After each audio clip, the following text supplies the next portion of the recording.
Welcome to today's PAWSCAST.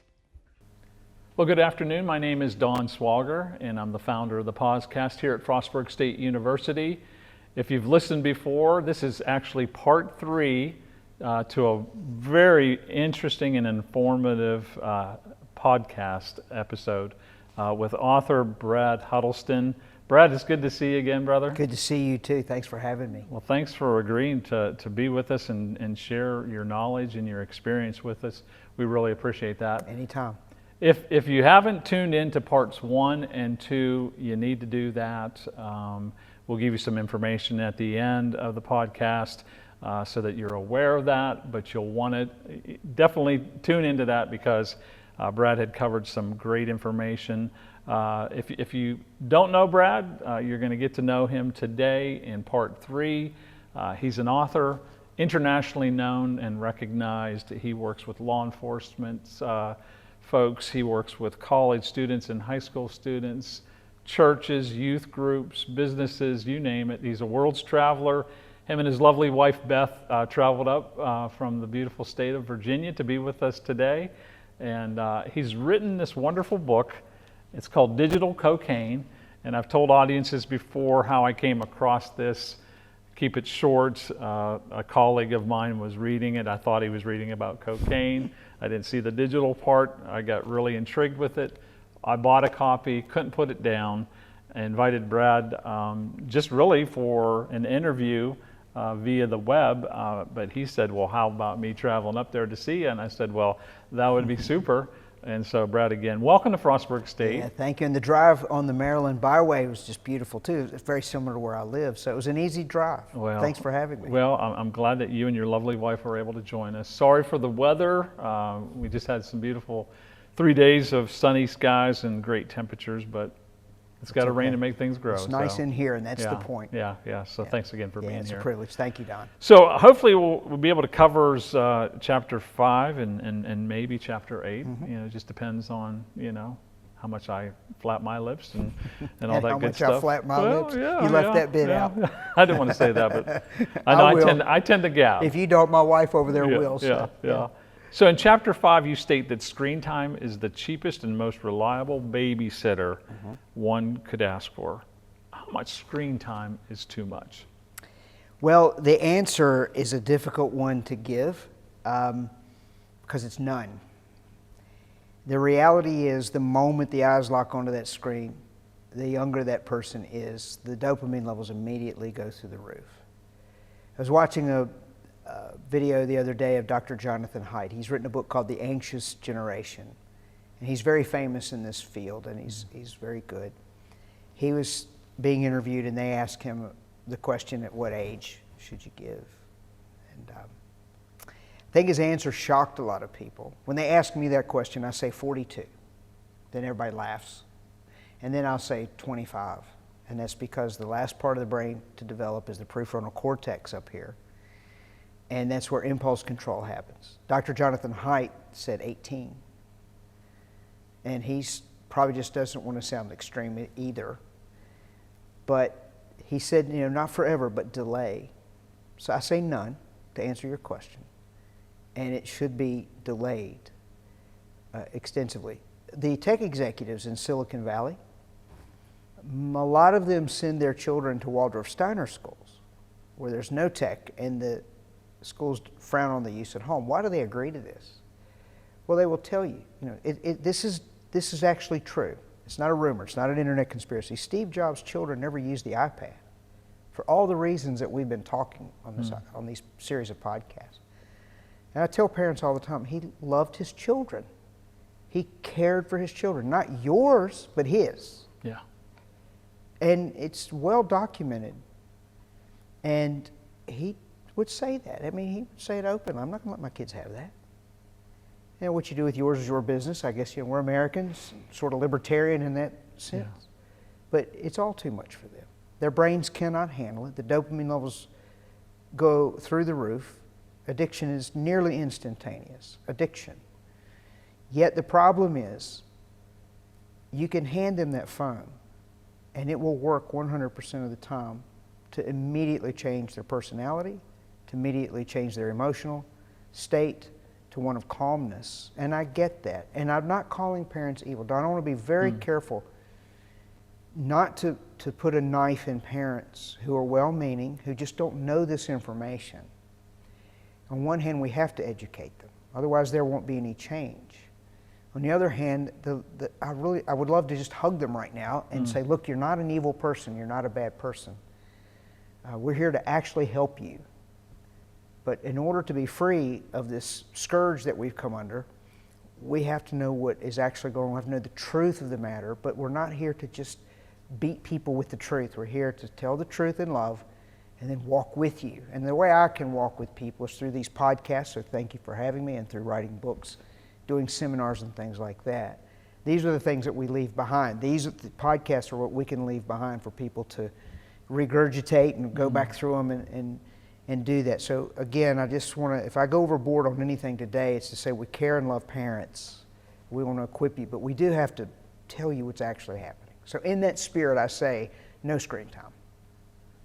We talked to parents in the last episode, but maybe they didn't hear it, and we're talking about screen time, and parents probably have questions. Well, not only like how much, but what are some things that I can do to get my kids away from that? Let's talk to parents again, because okay. I think you do hug parents with your words. Yeah. You hug parents with your knowledge and the will and desire to educate them. So look into the camera and tell the parents, give them a hug. Yep. Through your okay. words. I would just say to you parents, the whole world has come under a tsunami of technology. We're not here to condemn you, to beat you down, or fill you with shame because you have bought devices for your children, because you have used it as a babysitter. Clearly, you're going to have to make some adjustments and not do that. But the idea here is to make you aware of what is going on inside of those little brains, answer some questions as to why you might have this diagnosis of ADHD that has suddenly come upon your child, or you're thinking, well, they weren't autistic a year ago, why are they talking about this now? There's a lot of data that we want to present to you to say, you know what, this could be your answer, and the good news is it's an answer that is positive. This is something that can change your child back to the way they used to be before all of these tantrums, before all of these bad grades. A detox could be in order. And so those are the things that, while it is difficult to say to you, we care about you, love you, we want to help you. And that is the spirit of which I come here, because I know Don, I could tell from his heart, he actually cares for these students. This is not a job to him, this is a mission for him. And I view it the same way. So parents, we're on a mission to you and your kids to help you, not to beat you up. Oh, that's great words, brother. I appreciate that. You'd answered a lot of my questions for this particular chapter, so we won't cover those, of course, and be redundant. But I want to reflect back on, there's if I remember correctly, a family breakfast story in that chapter. And you talked about how technology can cause isolation and breed loneliness. I know we talked a little bit about that in the past, but I know growing up it was important. When my dad came home at 4:30, my mom, she was an excellent cook, she had that food in place, ready to roll. If you were not there, your fault. Right. You went hungry. You know what I'm saying? I was always there because Mom was a good cook and I loved to eat. I still do.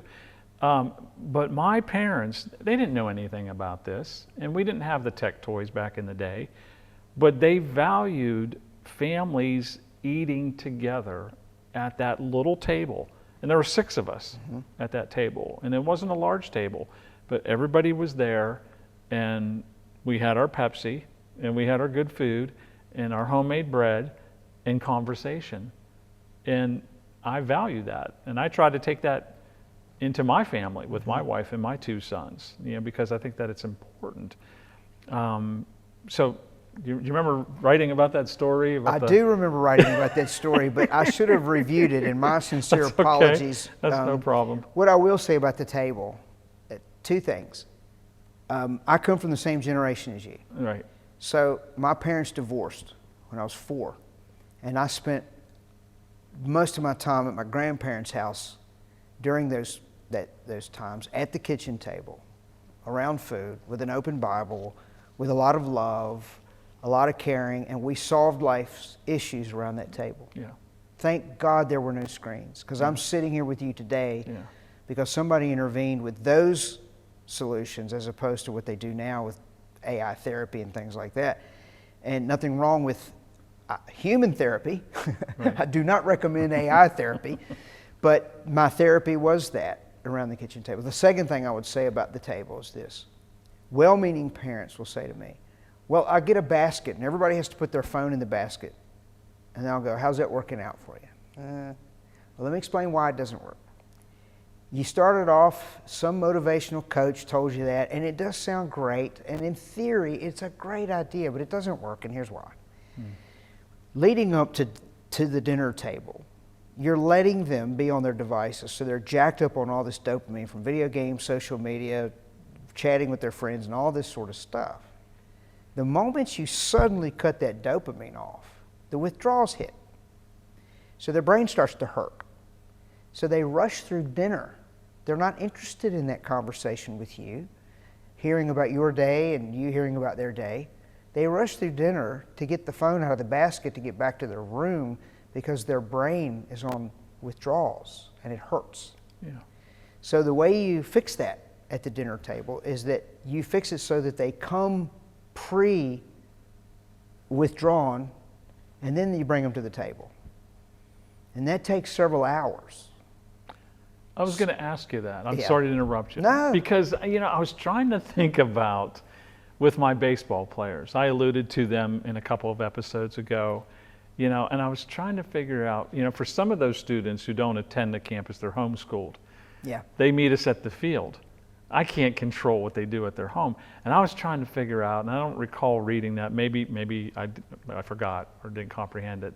But what is that time period where, you don't experience some of those symptoms that we've been talking about? Like, is it a couple of hours that they've been free from technology and then they go to practice for that game and we're good to go? Or, so I'm just, I want my baseball players to be the best that they can be, so enlighten me. Yeah, every human being's body is made very differently. So there's no one size that fits all on this. All right. But what I go on is what we know about sleep. A student needs to get off, if they're going to sleep properly and go through those proper stages of sleep, which happens about every 90 minutes. We go through deep sleep and REM and light sleep.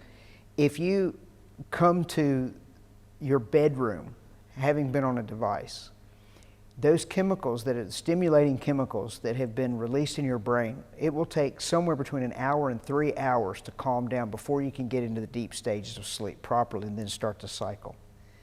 So you'll see all the data showing that kids need to be off an adult about an hour before bed. Your brains are a bit more advanced and matured.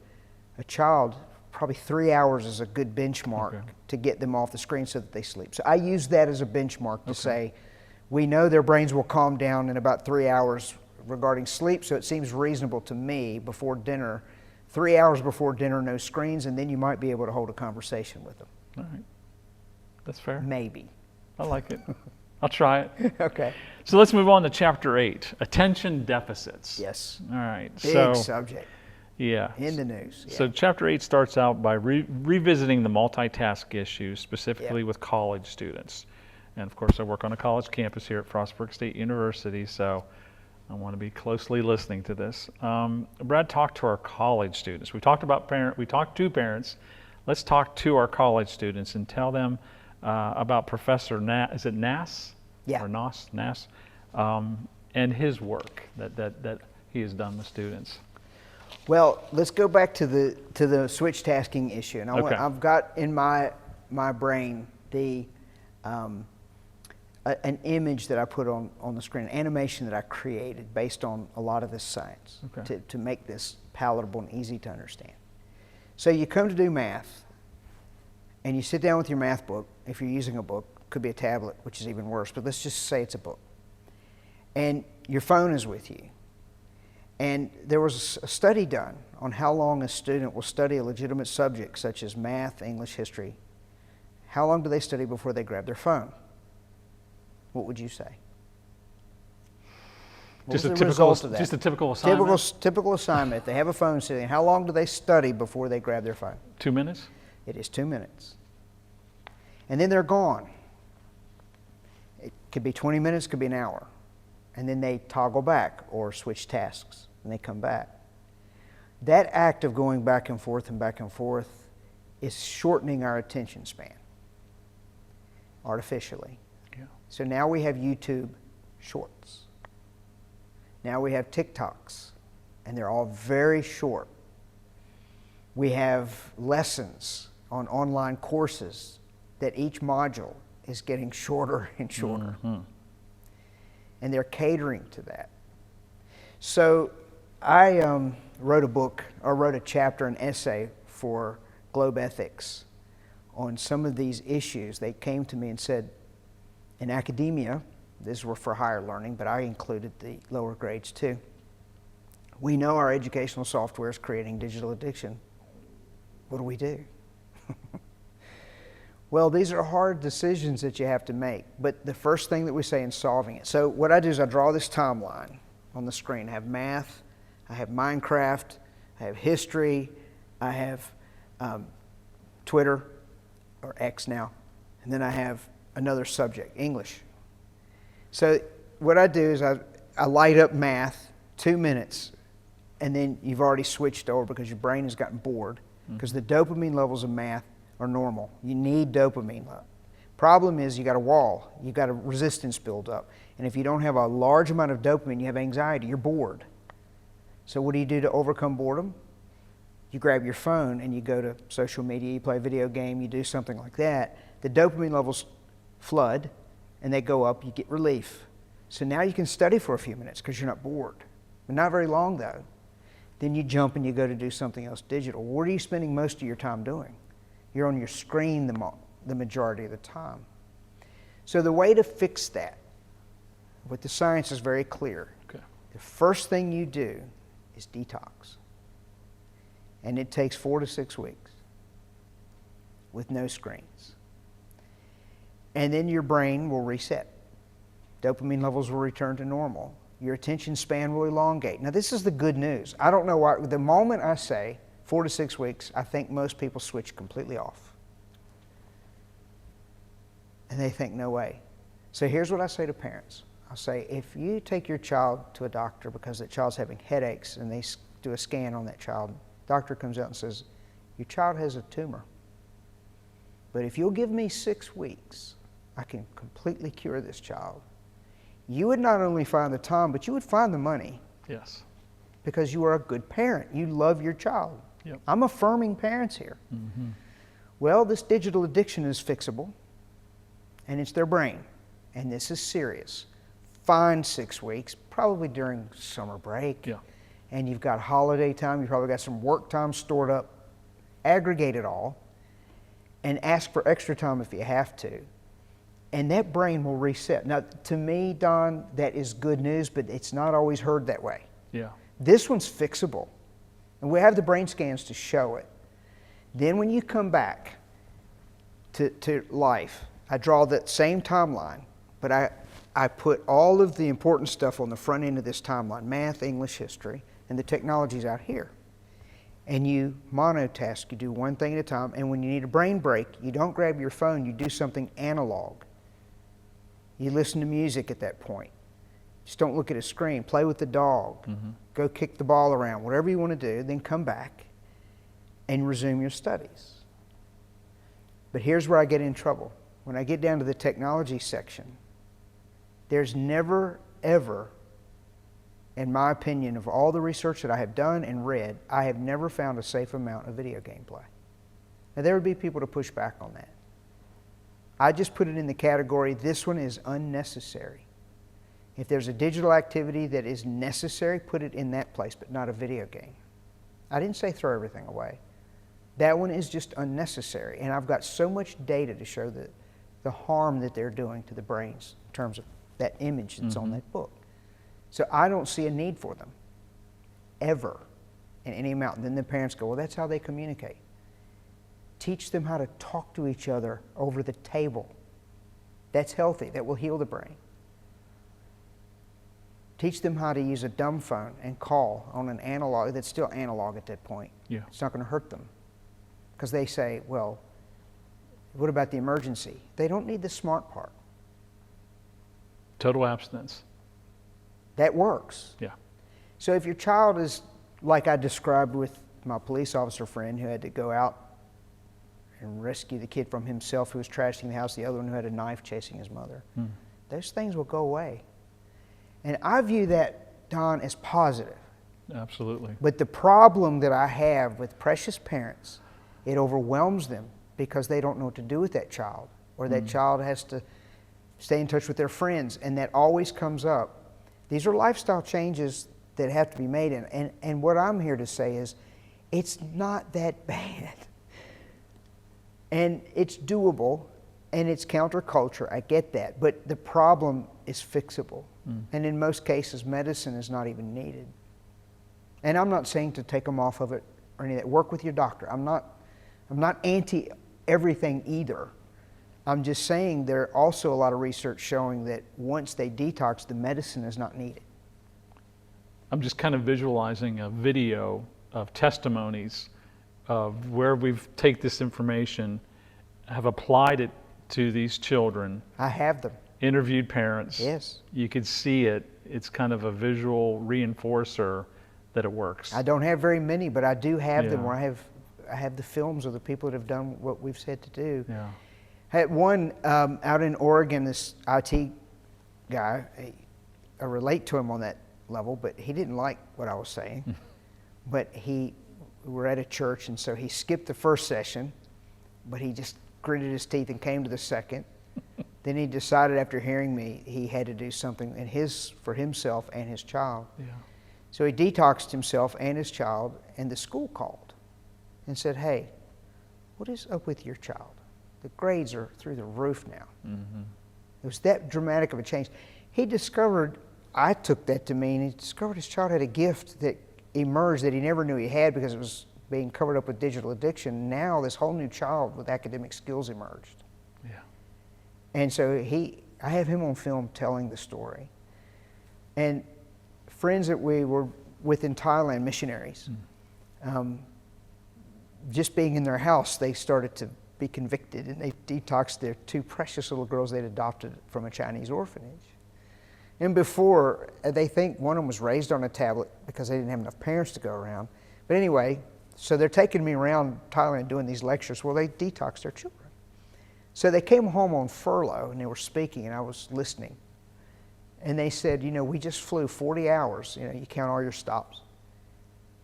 And this is the first time ever in 40 hours of sheer flying in airports, they never once asked for a screen. They're coloring, talking. So the handful of people that have done this have new children. And I want that to sink in. And that's what keeps me going. I don't have very many of them. Yeah. But you live for that. I come up here with you because if we reach a handful of students and they go on to emerge with the giftings that God's given them and they turn this world upside down, hey, that's a win. Absolutely. So what I'm hearing you saying is happier kids, less lonely, Yes. improved grades, improved relationships, Social skills, yes. increased social, interpersonal skills. Yes. Sounds like a pretty good thing to It's win-win, but Yeah. you're going to have to go against the culture and stop using words like limit and balance. It's just a tool. Yeah. I like the illustration of a tool, but the way we're currently using it needs to be redefined. I like limit, but the way we're using it needs to be redefined. I'm not anti everything, but we're going to have to rethink this. And I will conclude with this. This is a whole different kettle of fish I've been doing long lectures on, and that's artificial intelligence. We're headed and already there in a direction that is adding to this exponentially. Yeah. And I couldn't write a book about it because it would be outdated tomorrow morning, but I deal with that issue every day, and I would say parents, jump on these solutions now before AI gets their hooks too much more deeply. we're kind of running out of time, so I want to get a couple questions Sure. in, if I may. And I'll be brief with my answers. It seems like more and more students are being diagnosed with ADHD, ADD, and so forth. Does technology play a role Yes. in these disorders? Yes, Okay. it sure does. It exacerbates existing. There are a lot of people that don't even believe it actually exists. I'm not sure I fall quite into that camp. I just don't think there's as much of it as we think. We do know that it's being caused. Symptomatically, the symptoms of digital addiction are mimicking ADHD, ADD, and autism. So there is an actual thing now that they're worried about called virtual autism. It's causing the exact same symptoms. Difference with that and actual organic autism is when they detox them, it goes away. And I think that's a positive thing. Yeah, absolutely. Yes, so there is definitely a lot of research now going into the virtual world causing the symptoms, the exact same symptoms of these. And again, the good news is it goes away when the digital is dealt with properly. Do you think it's an issue with patience? You know, people lack patience. They don't want to put in the hard work. I mean, you know, we in our generation, we learned those values, you know, work hard, it pays off, and so forth. I mean, It's brain rewiring. Rewiring. Yeah, naturally we're lazy. And then when we are taught discipline as children, for those parents who still do that, and delayed gratification, when you force your children to learn delayed gratification, you wire the brain in such a way that they have patience. When you never do that, they have a short attention span and they need it now. The screen exacerbates that because the brain actually works on novelty. Addiction really is an issue of novelty. The brain is always wanting to learn, which is good. But the problem is actual cognition takes a while, takes a lot of repetition. One of the hallmarks of education is going over and over your times tables. How long did it take you to learn that? But they stick forever. When you're learning calculus, and I have a math minor because I have a computer science degree, I had to have math. I didn't learn that overnight. I had to do it over and over and over and over again until it sunk in, and then things just stick. But that takes patience, and then that takes a lot of parental discipline that you better have good grades or else here are the consequences. So you knuckle down, we use those words. Well, they know, some children do, but as a whole, these children don't know that. So what they know are everything's very quick cuts, and so it has wired their brain that way. So it's a brain wiring issue. From what I know, there's probably other things that are causing it, but I also know that what the things I deal with is definitely a brain wiring issue. I think, and it's just my guess, who am I, but nutrition has a lot to do with it too. I'm so glad that they put Mr. Kennedy in. Yeah. I cannot for the life of me figure out why anyone would be upset at wanting to fund research projects on autism if there's a chance we can fix it.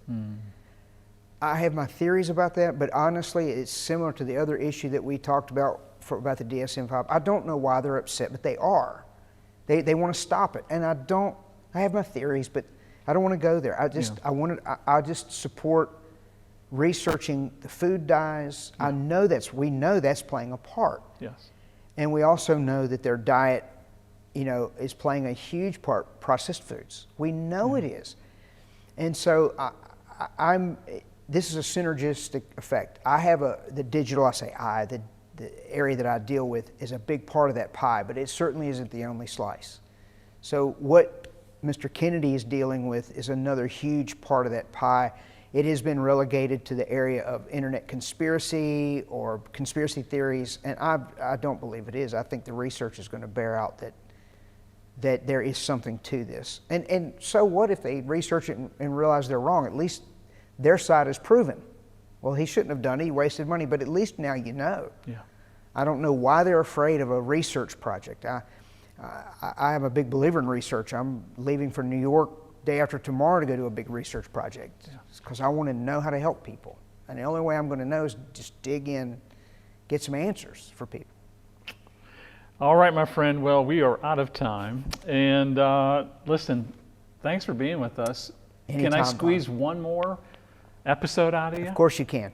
Yes, you can. I mean, I want to respect your time, but it would be great to just kind of ask just a few more questions and give. Did I not tell you I would serve you in any way you asked? You did. Well, here I am. I'm going to serve you with another episode. Well, I certainly appreciate that. Folks, thanks for joining us for another episode at the Frostburg State University campus. I'm Don Swager with our PAWSCAST. It was great being with you today, and our wonderful new friend, Brad Huddleston, and his wife. Again, Brad, thanks for being with us. Privilege, Don. Thank you. If you are interested in getting a copy of his book, Brad, tell them how you can do that. Just go to bradhuddleston.com, bradhuddleston.com, and all of the ordering information will be there. All right. Again, thanks, Brad, for being with us today. Certainly appreciate your knowledge and your heart to reach people. Thank you, Don. Folks, again, I'm Don Swager. Thanks for being with us. And remember, healthy choices equal healthy lives. Have a great day and see you next time. Thank you for being a part of our PAWSCAST. This health and wellness podcast is brought to you by the Prevention Center and Peer Education Network at Frostburg State University.